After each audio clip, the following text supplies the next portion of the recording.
Hey everyone, welcome back to Matt's Digital Odyssey. I'm your host, Matt Marlad, and today we're diving into a topic that shaped how we live, work, and connect: social media.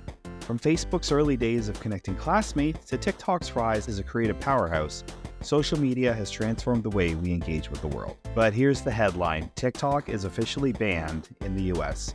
And while I'm Canadian, it's not banned here, well, yet. I have to admit, I don't agree with the decision. TikTok is an incredibly important platform for creators, businesses, and communities. The ban feels less like a move to protect privacy and more like an attempt to control information. A bit like something straight out of Metal Gear Solid 2. Now, back when I started using social media in 2007, I wasn't exactly pondering global conspiracies or ethics of data privacy. Honestly, my biggest concern was figuring out how to make my profile picture look cool. Spoiler alert, it didn't. And sharing notes with classmates. Who knew that those early days of pokes and wall posts would evolve into the algorithm-driven, privacy-debating platforms we have now? And over the past year, I've taken more of a professional approach with Marlat Media, using social media as a tool to build my brand, grow my experience, and connect with audiences. It's become so much more than just a way to stay in touch. So grab a coffee, settle in, and let's dive into the rise of social media giants, the controversy surrounding them, and how they continue to shape the way we connect and create. So let's rewind to 2007. Back then, Facebook was the platform that everyone was talking about, namely because I was in college at the time. Facebook wasn't just a social hub, it was an essential tool for student life. We used it to share schoolwork, coordinate a group project, and stay updated on class events. Then in 2012, I joined Twitter. At first, I wasn't sure how to use it. Do I tweet random thoughts, share every little update, or what I'm currently eating? But once I got into it, Twitter became invaluable. It was where I went for breaking news, live updates, and real-time discussions. It felt like a public square. Well, that square's an X now anyways. Looking back, those early days of social media felt so simple. There were no algorithms deciding what you saw, no pressure to go viral. It was just about connection, and that's what made it so exciting back then. Fast forward to today, and social media has grown into a massive industry. Platforms aren't just about connecting, they're about influence, algorithms, and monetization. Instagram is all about curated grids and reels, and Facebook has shifted into a business hub. And TikTok, it's revolutionized short-form video and creativity. But now with the US banning TikTok, the stated reason is privacy concerns and TikTok's ties to foreign entities. But if privacy was truly the main concern, wouldn't they also ban apps like Temu, which have similar data issues, if not worse data issues? It feels inconsistent, and it raises the question, is this really about privacy, or is it about controlling the narrative? And that's where Metal Gear Solid 2 comes in. In the game, GW is an AI system that filters and manipulates information, claiming that it's all for the greater good.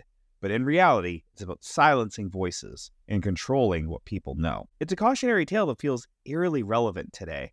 The idea that information can be restricted or shaped to serve certain interests is something we're seeing play out in real time. Now, maybe I'm overthinking it. After all, Metal Gear Solid 2 was a game about world-ending conspiracies, and my first forte into social media was far less dramatic. It's funny how far we've come, isn't it? So to get back on track, what does my social media strategy look like today? With Marlab Media, I've developed a balanced approach to maximize impact while avoiding burnout. I use tools like Buffer to schedule posts, as well as Adobe Express to not only schedule posts, but create polished visuals too. Each platform has its own role in my strategy, whether it's sharing gaming screenshots on Friday, posting AI tips, or giving a behind-the-scenes look at my work. But I do need to mention one platform that's been a game changer for me, professionally anyways, LinkedIn. I've made some amazing connections there, and it's become a key part of how I network and find opportunities. LinkedIn isn't just about resumes anymore. It's a place where I can share ideas, learn from others, and actually grow as a professional. But social media doesn't always have to be so serious, though. Sometimes it's just about having fun, sharing what you love, and connecting with people. And that's something I try to remind myself when I get too caught up in strategy. Looking back, it's incredible to see how far social media has come. But as platforms have grown, so have the challenges. Privacy concerns, misinformation, and the way that algorithms shape what we see are all big issues. If you've seen The Social Dilemma or Don't Look Up, you know these themes and how they play out.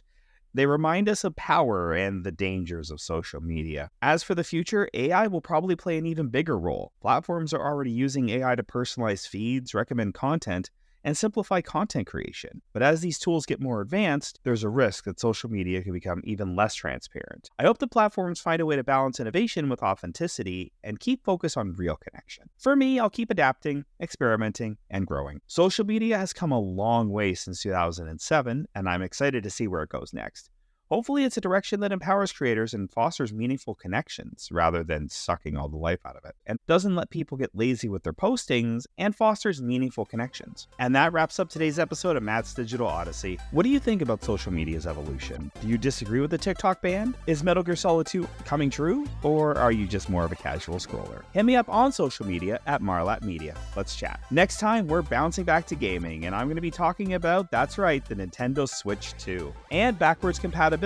It's a topic I feel very passionate about. So until then, keep exploring, keep dreaming, and I'll see you on the next Odyssey.